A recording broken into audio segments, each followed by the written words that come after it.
Welcome back to the Property Playbook. We're your hosts, Elena Sariditas and Erica Reddy-Chiquette. And today we're going to talk a little bit about what's going on in the market in terms of months of inventory.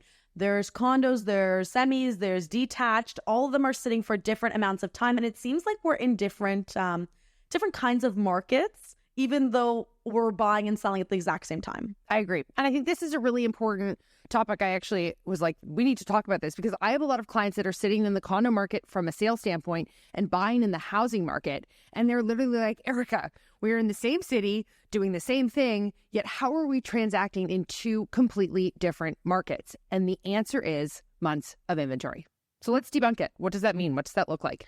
So depending on how long the months of inventory are sitting, the property is sitting for longer. So for example, in the condo market right now, we're sitting at about 3 months of inventory, which means that condos are sitting a lot longer. Mm-hmm. It is more of a buyer's market in the condo segment of the market. When you're looking at semi-detached, we're looking at about a month, like less than a month of inventory on semi-detached, which means it's more of a seller's market. So things are moving very, very quickly.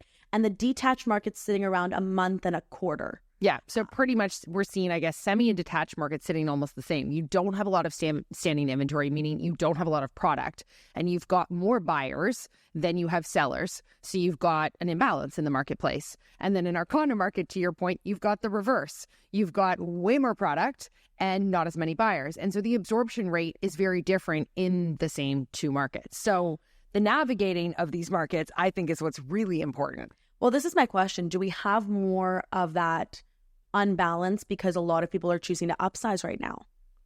I mean, I think there's definitely something to be said about that. I think you're seeing a lot of people that are, they've had their condo for, whatever, 5, 7, however many years.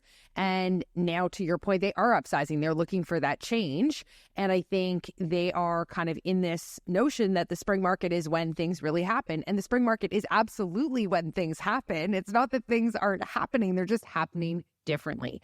And so, yeah, I mean, are we maybe seeing more patterns and trends of upsizing? Are we maybe seeing some people getting off investment properties that they've been holding?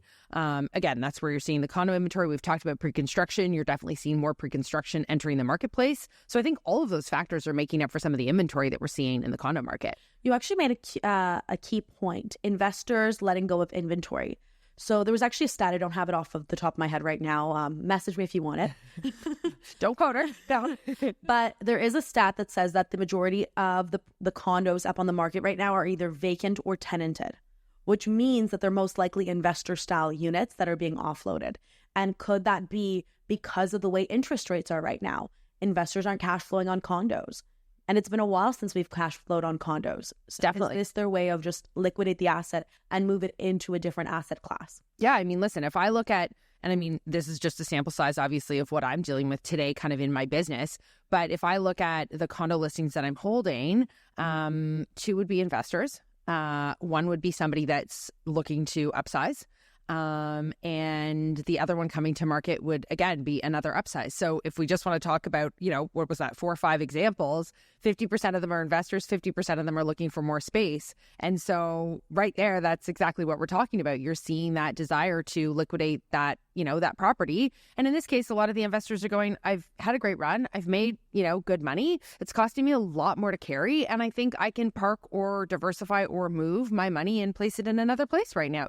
Yeah, and it also has to do with the age of the building. Eventually, investors want to diversify. And if the building is getting a little too old, the building is having too many problems, that's when you're kind of like liquidate the asset. For sure. And I mean, listen, I think there are some people that, I mean, I'm not seeing this, but I know other agents are, where you've got investors that, to your point, might be going, okay, it's time to actually move from this building to this building. I'm in a building now that's done a great job for me, but to your point, it's 10, 15 years old. It's starting to, cause me. So I've got lots of opportunity, lots of option. You might just be moving within the market, but net, what we're seeing is you need to have more time and more patience on your side if you're looking to sell a condo. And as a result, your pricing has to be a lot sharper. You've got to be on the mark when it comes to how you price it too.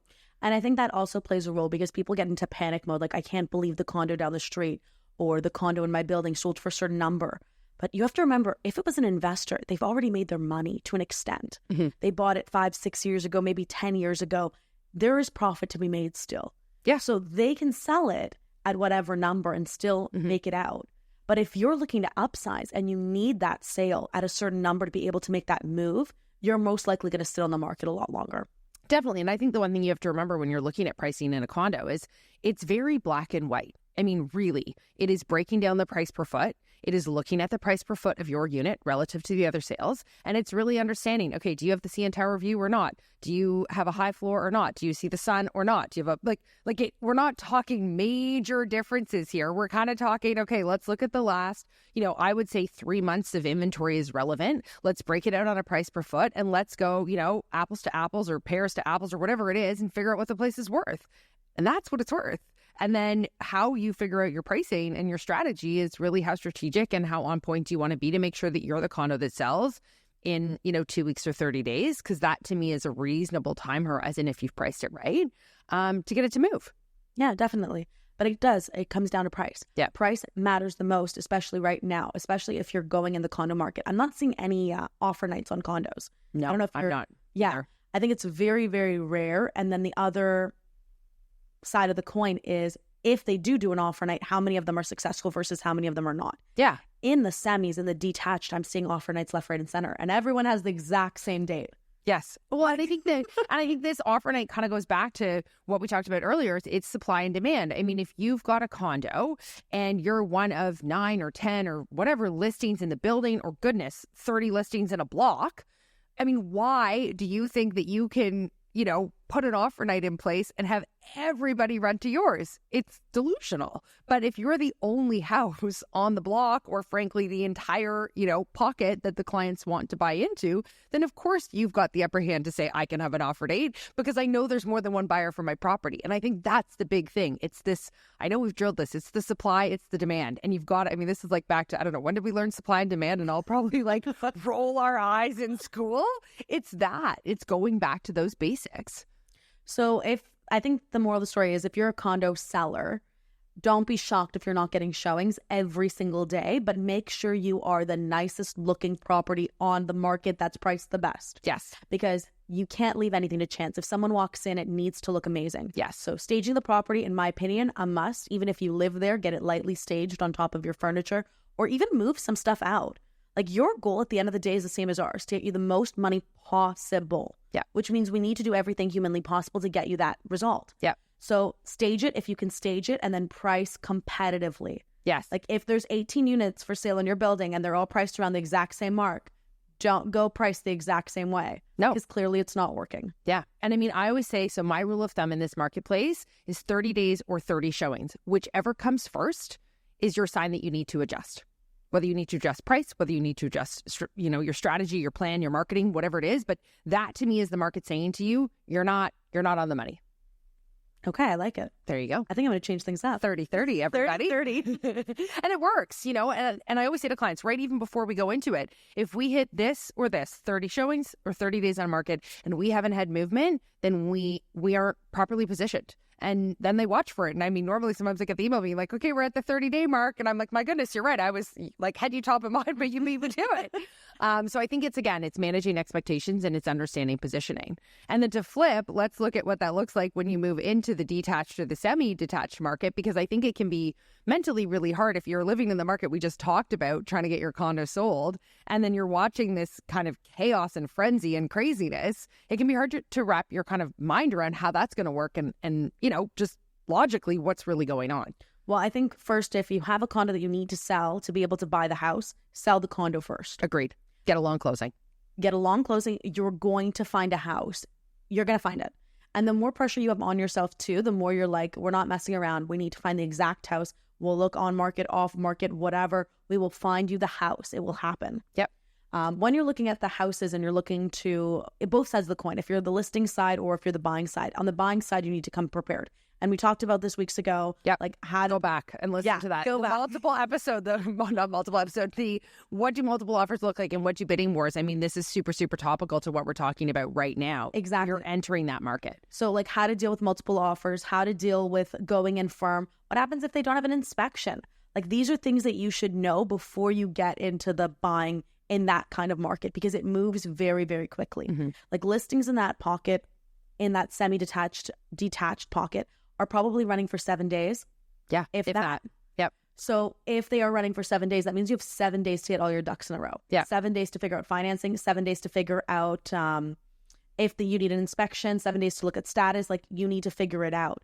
So if you're working and you're busy and you're doing whatever, that's great, but you actually need to be on top of things if you're looking to buy right now in that competitive area of the market. Absolutely. And I think the big thing to think about when you're just looking at inventory is, every pocket is also going to react differently. So some of the really prime core pockets that are obviously sitting at less than a month of inventory, meaning that if nothing lists tomorrow, we will sell through all of that inventory in under a month. I mean, that's a really important piece to understand. They are always going to be frankly like that. I mean, listen, things ebb, they flow, but I would say through some of the best and some of the worst markets that we've seen in the last little bit and some really bumpy rides, those pockets always really do perform. And so it can be really nerve-wracking, I think, to really jump ship in two different market sectors.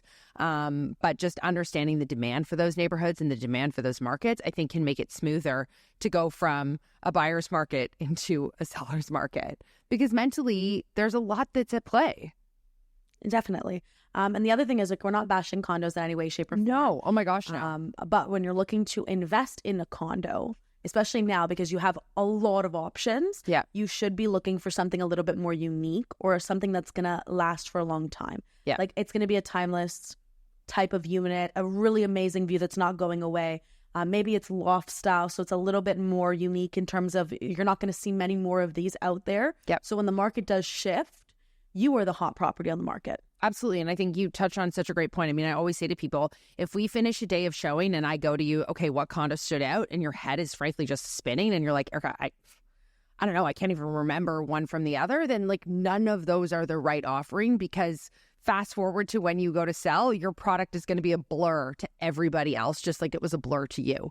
And so to your point, looking for those features that make it unique. Maybe it's a boutique building, a smaller building, something low rise, a view. Oh my gosh, if you can have a view, right? These kinds of things, it means that when you're on the market in 5 or 10 years' time and someone goes and looks, they're going to get to the end of that day of seeing condos and remember yours, and all the rest are going to be a blur, and you're going to be the one that stands out. So I think that's such a great point. And that works the same way in houses too. Like, there's a reason why you're competing with 5, 10, 15 people. Like, I know it sounds scary, but when you are competing, it's because you're in a desirable location. You have a desirable home. Totally. You want that. Totally. So when you go to sell, it's going to be the exact same thing. People are going to want what you're trying to sell. Yeah, big time. I mean, I always chalk it up. I kind of joke that buying a house is kind of like dating.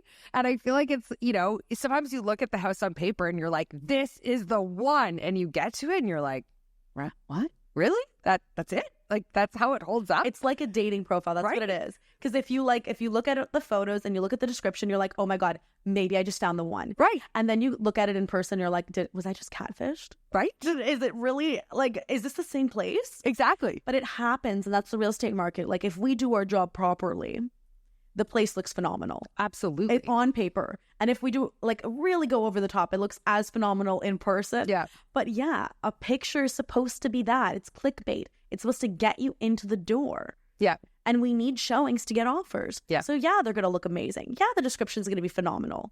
Like, everything's going to be great to get you that highest amount offer possible. Exactly. And sometimes it holds up and other times it doesn't. But as I always say to people, if you wake up the next day and you're not thinking about the house, it's not the right one, And that's an easy way to do it, because the frenzy of this and the mental angst of this. And I mean, as we've talked, being in one market, for example, if you're selling your condo, in another market, if you're buying your home, I mean, there's a lot of moving parts, and it can be hard to kind of keep your head on your shoulders and feel like you're not going crazy as you navigate this. And I think, we've talked about this, but I think this really, we've talked about this more so today, is it's actually understanding what's happening. And I think that's the critical piece of this, is really understanding months of inventory. It sounds daunting, it sounds boring, I don't know, however you want to put it, but it is like the bread and butter of what is happening. And if you can always break down and always find those stats, and listen, as agents, we can always provide those to you. So ask for them if you're a buyer, if you're a seller, consumer. This is important information.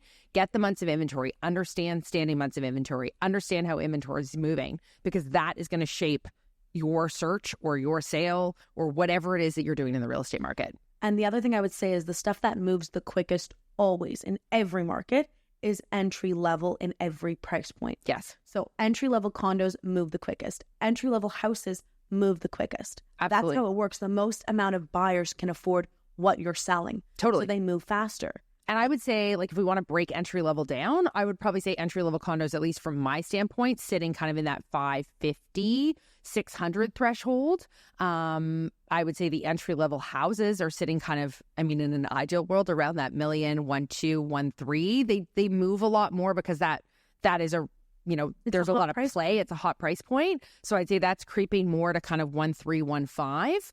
But I would say those two price points are the most competitive, to your point. Of course. And I'm going to go back to the point where, like, if you wake up the next day and you're still thinking about it, do you do this thing with your clients where you tell them to rate it out of 10? So have I told you this? No, why? Yes, you have. I don't do this with mine. I kind of say, like, see how you feel the next morning. Sleep, like, have a good night's sleep and see what is the first thought that comes in your head the next morning. If it's the house, let's talk. If it's not, next. But sometimes they don't have that luxury because the market moves quickly. Okay, so let's go into your rating system. Okay, because if you're not getting a rating sleep system. Yeah. Okay.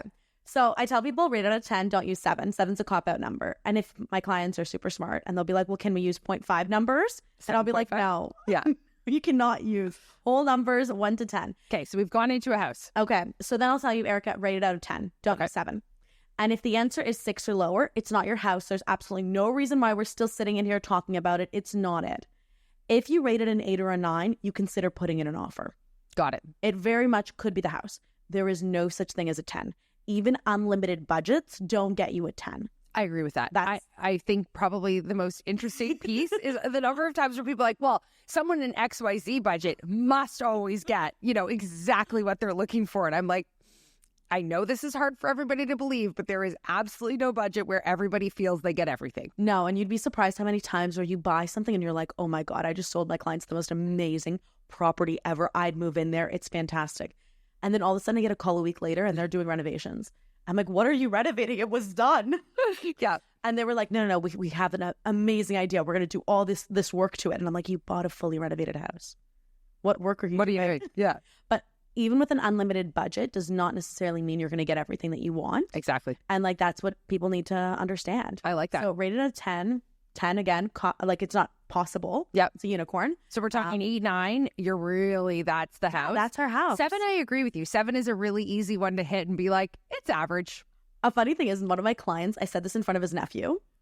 And like now he goes, I shouldn't say names. Uncle so-and-so, how well do you like this pasta from a scale of 1 to 10? Don't use 7. So he uses this on everything. This is like his go-to line now. Don't use 7. Because he came with me one day for showings. I love it. And that's his new favorite line. Rated out of 10, don't use 7. I think it's great. Yeah. I mean, we've covered, I think, a lot of awesome sound bites. We've got a don't use 7 in any stage or phase of life, whether you're buying a house, dating or you're buying a house or you're rating your food at a restaurant. Exactly. And I think 30/30 is a really big soundbite too to take away if you're looking at selling and just understanding, you know, what the timeline looks like and how you're going to operate your listing within the confines of the market.